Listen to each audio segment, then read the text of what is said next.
Hey guys, what's going on? And welcome back to the third episode of the Unfocused podcast with Matt and Dan. Well, I think that was a better intro than the first one. Done a good job. I Did wouldn't yourself say proud. aced it, but it's getting better. It's improving. Please be nice in the comments. Don't roast him, or do. I don't really mind. Not again. Not again. He was sad after that last one. I've been crying for the last few days. Yeah. So today we're going to talk about the debate of Henry versus Aguero and compare stats and give our opinions on what we think. We're going to also look at the current Premier League season and also give our opinions on that and our thoughts and just go through it, really. Yeah, where we see the rest of the season going. Yeah. Well, Okay. do you wanna take the lead? Yeah, so the thing that sparked the debate Yeah. was obviously when Aguero hit his 12th hat-trick, which on his own was a record in the Premier League. Yeah. He actually overtook Thierry Henry for the highest scoring overseas player in the Premier League as well. Yeah, for the high scoring foreign player, yeah. So I think at that point it was 177 goals Yeah. for Aguero and 175 for I believe so. Thierry Henry. Yeah. Since then it's actually gone up to 180 for Aguero. So he's still Goal going. machine. I think that was going to be one of my main points. Is he's still 31? that He's is still true. playing. Yeah. I mean, all I can say about that is Henry, wouldn't have gotten as many goals because he was also used as a wide player. Aguero is just an in-and-out striker. Yeah. So something I was looking up in the prep to this was obviously, like you say, he was out on the wing a bit more. Yeah. And he was used as a bit more of a focal point for creating as well. Yeah. I think there's sort of a difference in. I mean, there's a very big difference in the style of player. Yeah. And one of the biggest points with pundits and stuff when they were discussing it was Thierry Henry had all the fancy tricks. Yeah. That's a lot of style to his play. That's what I was sort of thinking when it comes to the play style. Sort of, Henry's he's a dribbling little magician sort of player. He wibbles out in and out. The players can't tackle him. He's quick on his feet and he loves running. Well, or loved. Don't know about now. Might be getting a bit out for his running. Too old now. But, yeah. One of the things I think you could, two of the players you could compare him to, I think would be Ronaldo and Messi. Yeah. So in terms of style, finesse, how they go about their play, Thierry Henry is very much like Messi. Yeah, for sure. Again, he's a focal point. He's got flair. He's got a little bit of magic to him. Whereas Aguero, like Ronaldo, although they've still got a little bit of something, they just score. They're effective in what they do. Yeah. So it kind of comes down to what thing you look at, really. I think if you look at scoring, obviously Aguero, in the Premier League at least, is potentially going to be bounds ahead of Henry. Yeah. I mean, the interesting thing is that Henry seems to, on the stats at least, he seems to be more of a team player because he has, currently he's on 74 assists, whereas Aguero only has 46. Yeah, I mean that's quite a lot as well. Yeah, it's quite a big difference. It's quite a big difference, really. Yeah. Especially for that kind of forward player. Yeah, but I guess that does also come down to being a wide player, So. Yeah. So he's probably had a lot more crosses and that sort of thing to. I don't know. I just don't see Aguero being that creator. He is just a finisher, Whereas he's not as versatile. No. By any. He's good at what he does. You could probably chuck Henry, maybe even back as, I don't know whether Arsenal ever did it. You might possibly know, but back as a central midfielder, that sort of role in the middle of the park rather than up front. I don't know whether I think he just flowed in and out of wherever he wanted, to be honest. Free flowing, just free roam. He was just everywhere and just did what he wanted because he was so comfortable with the ball at his feet and he was so hard to tackle and get the ball off. And then if Aguero did that, I think he'd get caught out too many times. I don't think he's kind of got the same look over your shoulder constantly. But he knows where to be when he needs to be in the box. Yeah. Whereas Thierry Henry, I think you saw a stat, didn't you, that Thierry Henry had more outside of the box goals. Yes, so Henry has 29 goals from outside the box, and Aguero is currently on 21. That's quite a difference as well, to be fair. I mean, yeah. I guess like that, Aguero is just in the box finisher. Obviously, he can score from many of places, kind of player. But like he's just his positioning when it comes to getting those crucial goals, and the ball comes in from, well, who made it probably be Kevin De Bruyne. He just gets on the end of it, and he just puts it away. Like he doesn't. I think the teams that he's been in, they don't mess around, pass around the edge of the box. They just attack and get in the box and finish it. Like I think that's maybe why he doesn't have more goals from outside the box. I'm trying to think who they played. Man City played last, not Fulham, the game before that. I'll have a quick look now, see if I can find it. But I think in that he scored 2-3 just tap-ins because you just knew when he was in the. Yeah. It might have been against Crystal Palace. Through 3 games ago, I think he scored a couple of tap-ins there. But he knows where to be. As soon as that ball comes in, he's on it straight away, and he looks for that. Whereas I think Henry would have looked all around him a bit more. Like I say, he's got that bit more of a flair as well. I also think Aguero, he looks for where the defenders are, and he plans his runs, and he plans what he's going to do in advance, so he knows he can score. Yeah. He's very sees the gaps. Smart. Yeah, he's always, he seems to be always thinking like where to run, what to do, and while he doesn't, like, obviously it's not always going to come off. That's just football. He definitely he's got a smart mind. Like, you saw as well, they've had pretty similar amount of appearances. So I think it was 258 for Henry. Yeah. And then one less than for Aguero. Right. And then the big stat that kind of separated them, because obviously that's not a big difference at all. No. In terms of appearances, but when it came down to minutes played. Yeah. And that sort of thing, Aguero is currently, I think, 506 minutes per goal, which obviously is insane. Yeah. Yeah. And then I think it was like 5 or 6 more minutes then for Henry. Yeah. So again, it's still an insane stat. Yeah, 100%. Just slightly, less goals in the same amount of time. Yeah.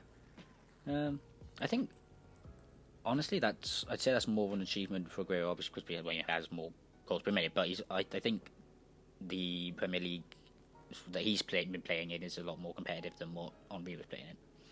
I think there's a lot better defenders. Yeah, for sure. I mean, possibly not as physical defenders now. But you don't have the likes of Rio Ferdinand and Vidic and that sort of thing. Yeah. But definitely like a better mindset, more tactical defences now. It's harder to get past them. It's in when they block shots, and rather than just getting clattered. Tell you one thing I did see was Danny Murphy said that Henry was better because he smells better. Now I don't know why that was in any context at all, but I just saw that in a report that's what his opinion of it was. Yeah, that's an interesting one. I did see that Henry has 4 golden boots compared to Aguero's 1, which I thought was interesting. Yeah, he did have a lot more. Yeah, I saw that. Because Aguero, I think the last 5 seasons, he's got 20 plus goals, which is really good. But they've just been squeaking in, so like 20, 21 goals. Yeah. And then 2 seasons before that, he had a 17 and a 12 goal season. And then the one before that, then he had another 20, high 20s. But then he doesn't get the 30 goals and that sort of thing, which I think Henry had at a couple of points, didn't he, towards that 30 mark, which, Aguero's not hit at all, I don't think. Yeah. I mean, both strikers, or both players, they've achieved incredible numbers, to be fair. Oh, yeah, for sure. They've really, you can tell they've really pushed the players and teams around them. I think Aguero, obviously, played Atletico Madrid, Independiente or something like that in maybe Argentina or whenever it was. But in terms of playing in the Champions League, obviously coming outside the Prem just that little bit. Yeah. I don't know. Obviously, Henry's never won a Champions League. Yeah.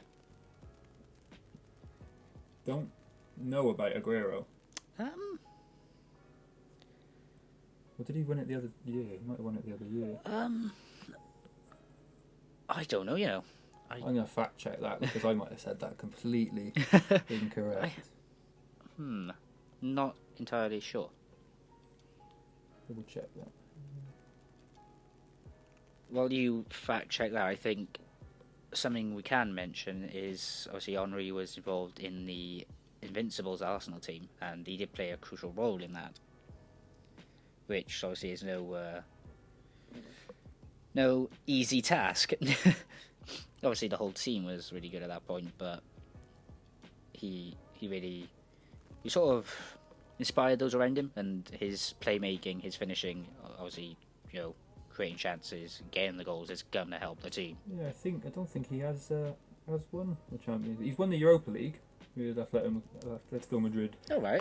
2009-2010, and then they won the Super Cup. Yeah. In the beginning of the season after.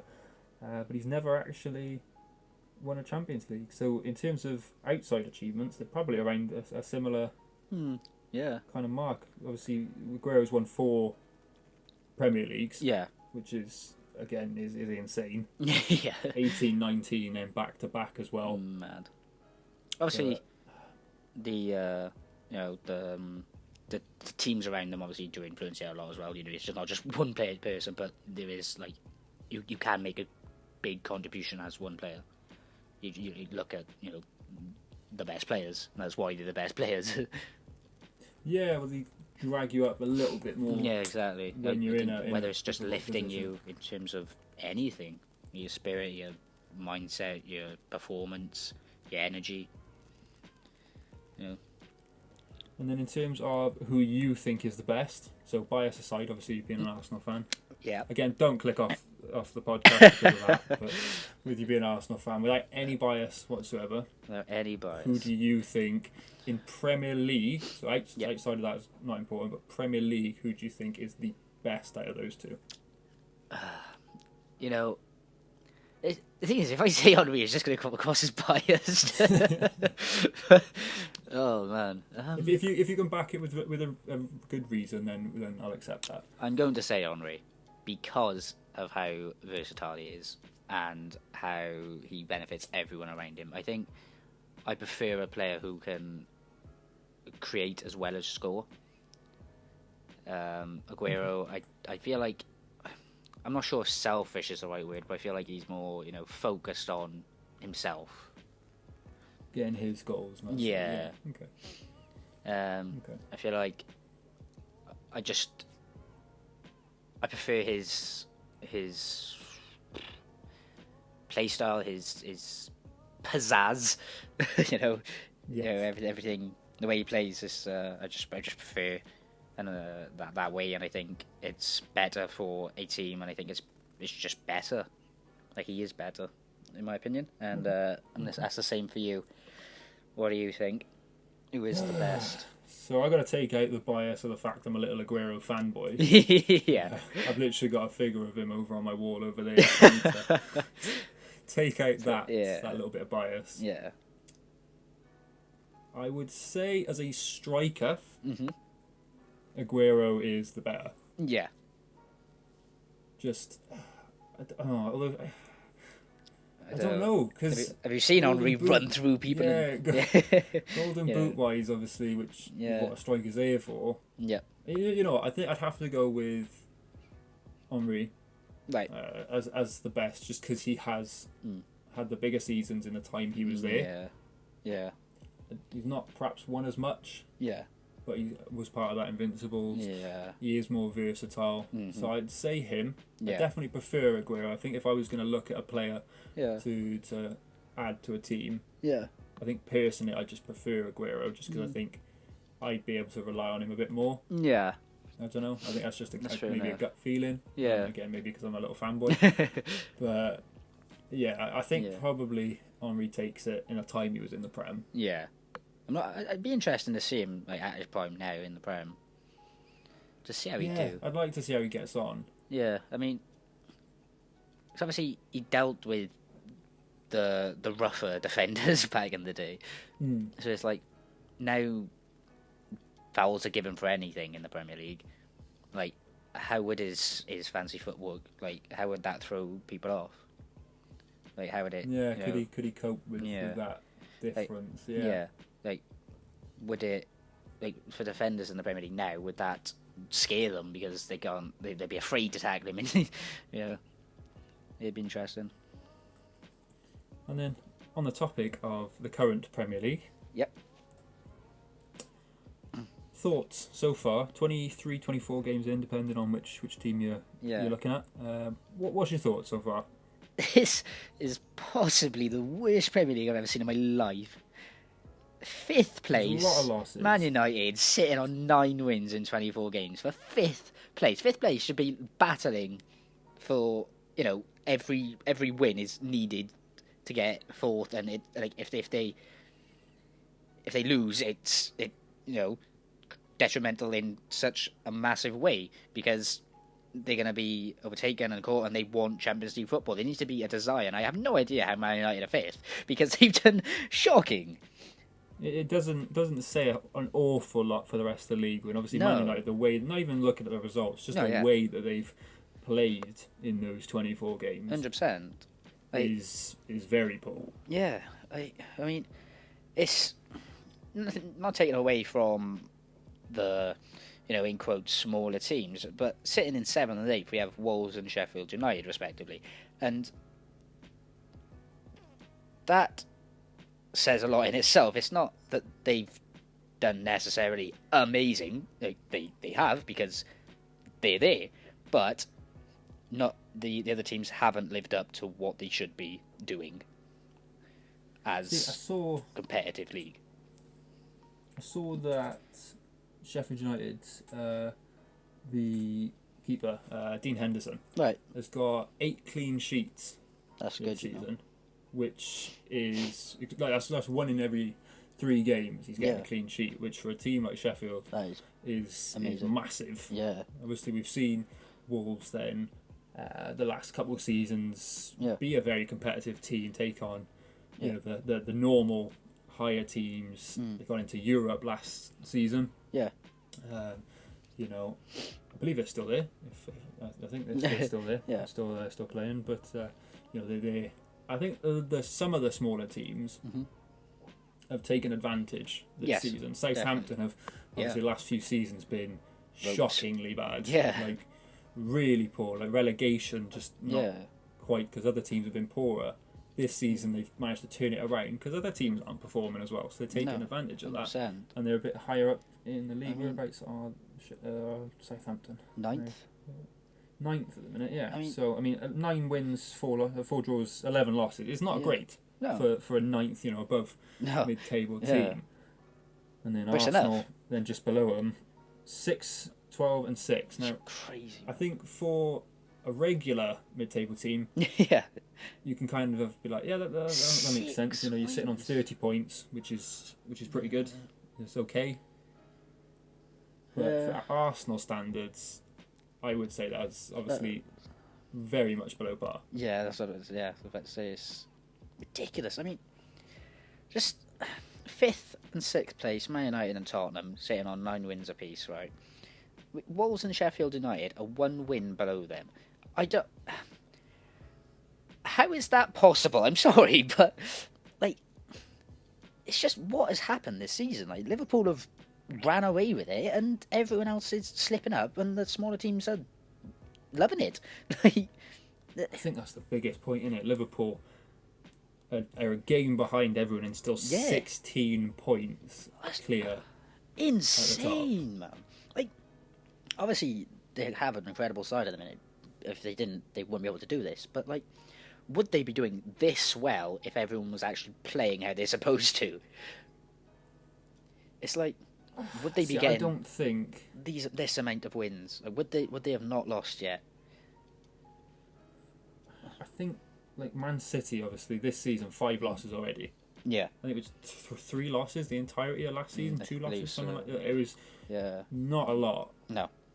And they've already been defensively. They've been fine for for the normal side. 27 goals conceded is not bad, but for them, for last season standards, they've been abysmal. Yeah, well, I mean, Leicester obviously doing amazing again, like showing how they won the league. I mean, they're 3 points behind Man City in second. Like that's a third. That's insane. They're 8 points ahead of Chelsea. Like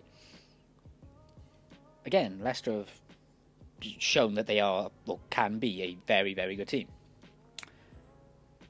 But I just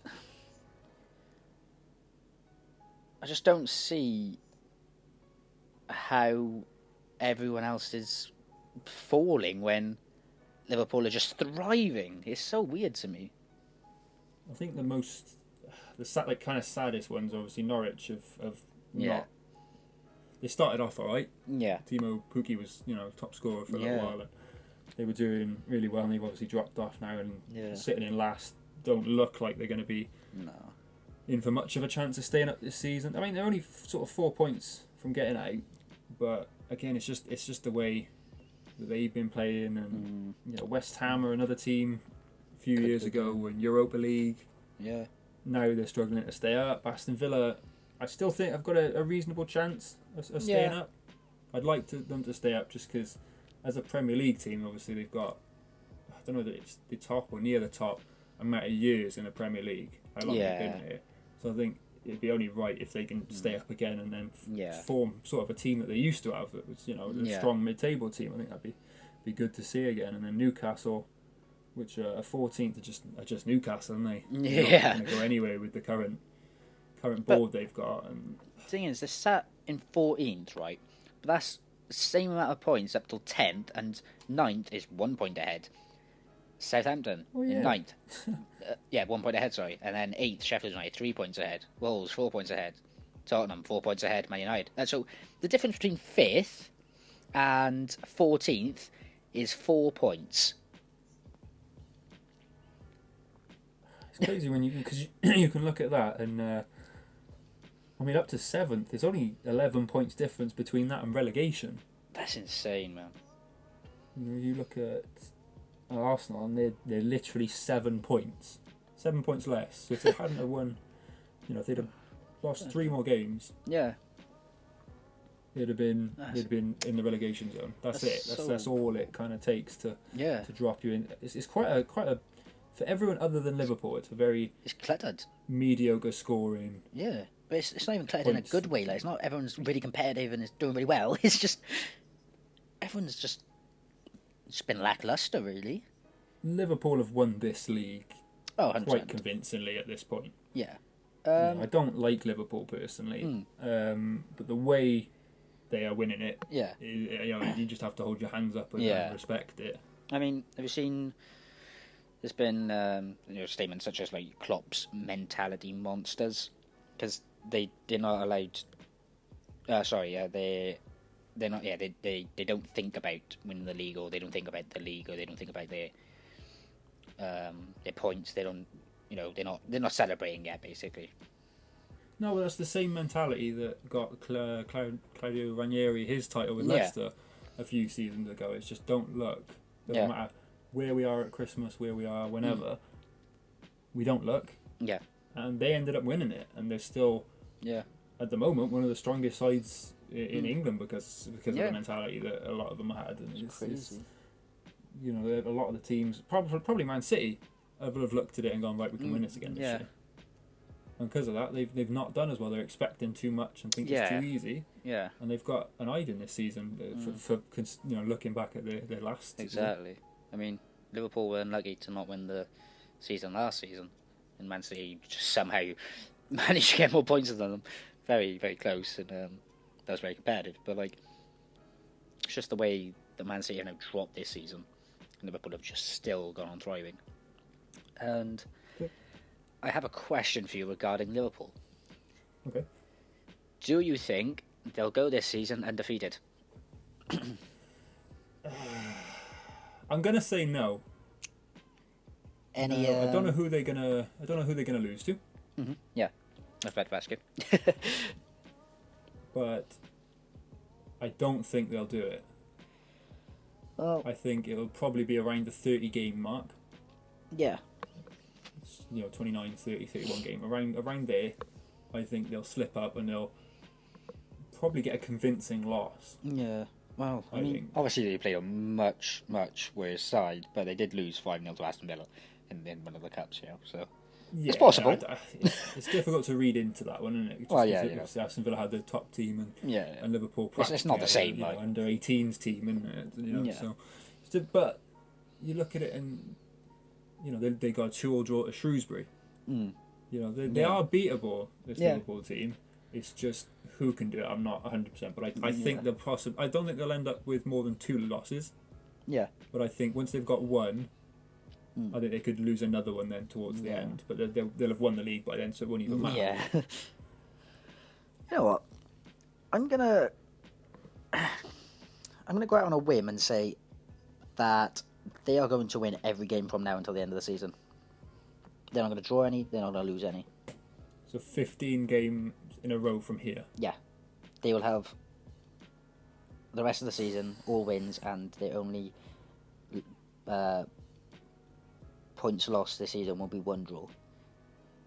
That'll be the most outrageous statistics, outrageous records ever. I don't think that would be beaten. I honestly think they can do it because everyone is just so poor. And it's just like, obviously they do have the ability to do that because of how well they're playing, and that's they haven't got 22 wins out of 23 games because they've just been a bit better. No, of course. I don't know. I just don't see anyone because I imagine currently in the Premier League, say a manager goes up to their team and they're like, "We've got Liverpool next game," and they're just like, "Oh, we'll just go." Yeah, it's kind of that at the minute. It's not. Well, we're gonna give this our best shot, and we're gonna do everything we can to beat them. It's just like, oh well, that's an L. Yeah, I feel like there's gonna be some team, and I don't know who, that's just gonna say, "Sod it, let's just go for it," and then they're gonna break through, and they are gonna, I reckon like a 3-1 or something around, a reasonably convincing score. Yeah. That they do get beaten by. I think someone's just gonna. I mean, if Van Dijk gets injured, what do you think then? Who else have they got? They've got Joe Gomez. Lovren, I think, still there at the moment. Matip. If Van Dijk gets injured, that does change it because Van Dijk he's a leader, really. He commands defence and he knows what he's doing. He's one of the biggest reasons for where they are as a team, not even this season, just as a team, just because how good he is. I think if Van Dijk gets injured, then my prediction is not going to be correct. Okay. I, on that basis, it would change to they are very what's the word? Very able. Able. They're very able to lose at that point. They don't. I don't think it'd be the same sort of organisation without him. No, it's different structure, isn't it? Yeah, I think they wouldn't.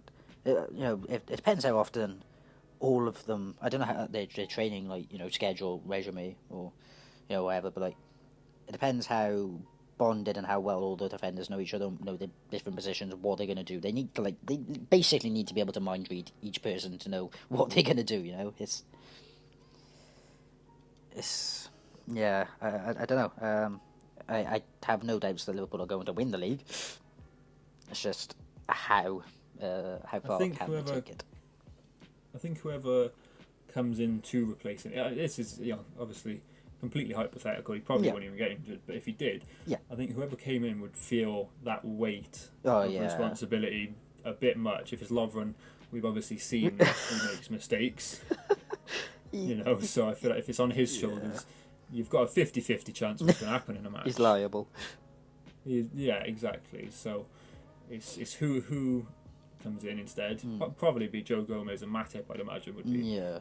would be the partnership, but both of them are going to feel the responsibility. Yeah. Then. Well, Joe Gomez is still young, isn't he? I believe so. Yeah, 22, 23, something like that. Possibly, yeah. Well, possibly even more than that, possibly 24-ish. But, I feel like they struggle to... Yeah. I don't see another centre-back that they have that is just going to naturally step up. Maybe they'll, if say, obviously, the Van Dijk does get injured, I don't know if it will, obviously, but maybe someone will surprise us and show that they deserve the same sort of standing as Van Dijk. You never know. Anything could happen. And this season seems to be a weird one. And then to kind of close off, this podcast, it's been a little bit of a shorter one. This one. Yeah. But to kind of close it off, what is your prediction for top 5, bottom 3? Ooh. Right. You know what, mate? I'm actually gonna say Wolves are gonna come 5th. I'm going to say Tottenham. No, I don't know actually.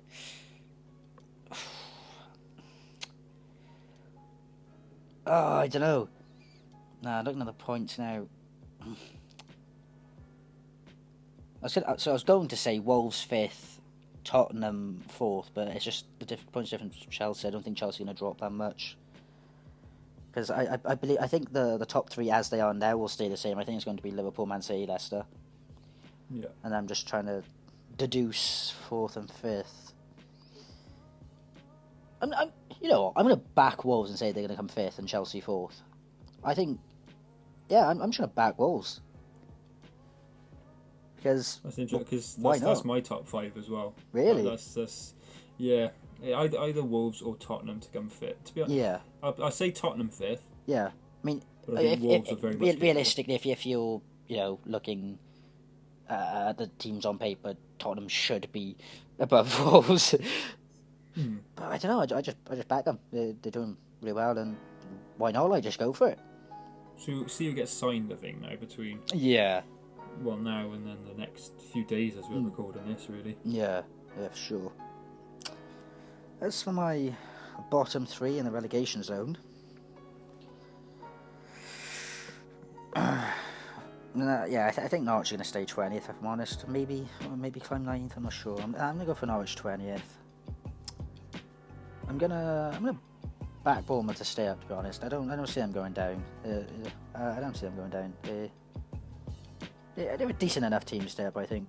I'd say Bournemouth are going to rise maybe to 15th, somewhere in there. I think Brighton might drop down. Might lose some points. West Ham are really not doing well either, I think. I don't know, so I'm going to say 20th Norwich City, 19th West Ham, 18th Brighton. Okay, so I'm going to go for Norwich 20th. It's disappointing. I predicted them, I think, at the beginning of the season, sort of 15th, that area, but I think they are going to get relegated and probably last. Yeah. I think, to be honest, West Ham could be 19th. Yeah. And then Watford, I think, are going to come 18th. I don't think Watford are got it. I don't mind Nigel Pearson as a manager. I just don't think he's got what it takes to keep them in it. Yeah, it's interesting. So I'll go with Norwich 20th, 18th West Ham. Yeah. 19th West Ham, and then 18th. It's weird, man, because seeing Watford's squad, they actually don't have a bad squad. Oh, absolutely not. Yeah. It's really weird because they've signed some incredible players for forward side like Watford. It's just, I don't know, maybe it's just they don't gel, I'm not sure. Yeah. Yeah, so I think that probably... That concludes this podcast. Let us know what you guys think about the top 5 and in the bottom 3. Please do. If you think, by the time this comes out, there'll be all the different signings, if there are any. Let us know what you think of any signings, if there has been any in the few days now between the 27th and the 31st of Jan. And I think don't forget to like, subscribe, and always support. Oh, and another thing. Ooh. Wait out for either the 31st or the 1st of February. 31st of Jan or 1st of Feb. Just big podcast coming. Big podcast. Jake Paul versus Anison Gibb. We're going to be just going through that a little bit like what we've done today. Just be that topic, I think, really. Yeah. And then we'll discuss that. So watch out for that. Make sure you are ready. It'll be 7 o'clock. Smash the bell. Get them notifications on. You know when we upload. Yeah, I've been told that they haven't. The last one wasn't seen by some people. So make sure the notifications are on whilst you're down there subscribing and liking, of course. Exactly. And as always on Thursdays at 7 p.m. Right. That's enough plugging, I think. Yeah, I think we're good. Yeah, and Instagram and Twitter while we're at it. Make sure everything. Just get on it. Yeah, just get on it, guys and gals. Peace out, people. Peace.